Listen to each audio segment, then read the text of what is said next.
Hello, welcome in today. We're going to be discussing what a 5500 form is and why you shouldn't be signing it. My name's Sean Clearwater with Full Focus Financial, and we're on a mission to help improve education and awareness in regards to 401k plans and other qualified retirement plans. So again, specifically today, we're focused on what a 5500 form is. So that's Form 5500 with the IRS.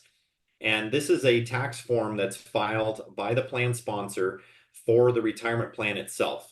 So the retirement plan has its own employer identification number, a tax ID number, and it kind of has its own living and breathing organism in some way, shape, or form.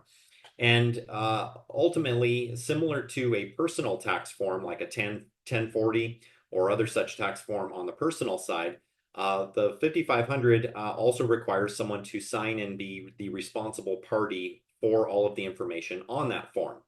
There are two main types of 5500 forms. One is referred to as the short form, and the other is the long form. And as the name suggests, one is very short and simple, and the other is notably longer and more detailed. As an advisor, I prefer to look at the 5500 long form because it can tell me more information about the plan and how well it may or may not be performing, specifically in regard to how it matches up metrics wise, statistically, performance, fees, things of that nature. But that's the first thing that you would want to know is that there are two different types of forms. Loosely speaking, the 5500 short form is for smaller plans, those that typically have less than 100 employees. And the long form, again, is for the other those that have more than 100 employees. So the person that's signing that form does not have to be an executive or an HR representative or the owner of the company. You can actually delegate that activity to be signed by another fiduciary. So stepping back a little bit in who signs that form, it's important to understand what signing that form means, how you would interpret the responsibility associated with the person signing there. Um, those that sign that form become what's referred to as a fiduciary of the plan. And the term fiduciary carries a lot of weight in the financial world. It's above and beyond something that's just suitable. So we could get into the definitions of the differences between suitability and fiduciary responsibilities. But in essence, somebody that's signing that form needs to be intimately familiar with the plan, and they have fiduciary responsibilities by virtue of signing that form. And they need to be really familiar with all of the ins and outs of that form and the things that are on there and what they represent.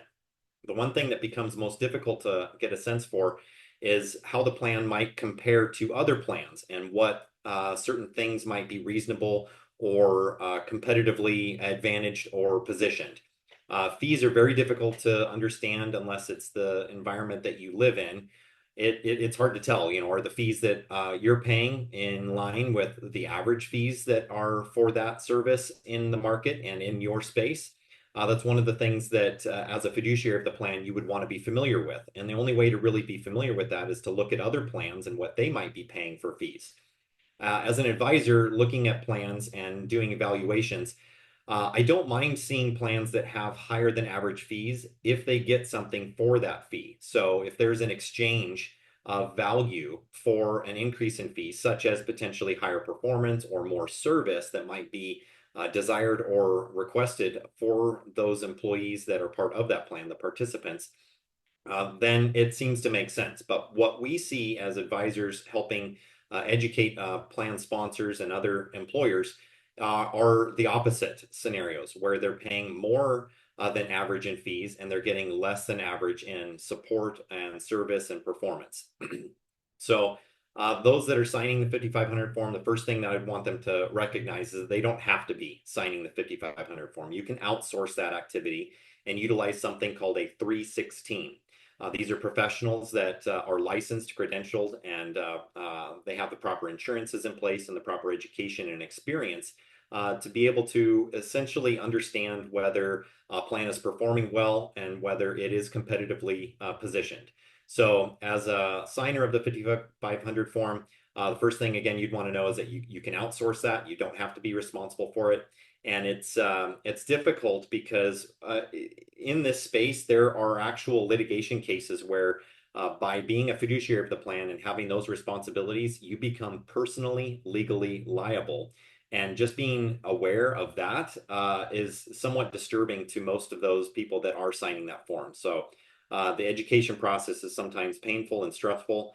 Learning the things that you've become responsible for by virtue of signing that form and learning that there is an exit strategy, there is a way to avoid that and hand that responsibility over to someone else is quite relieving and enlightening to people. So 5,500 forms, there's a long form and a short form.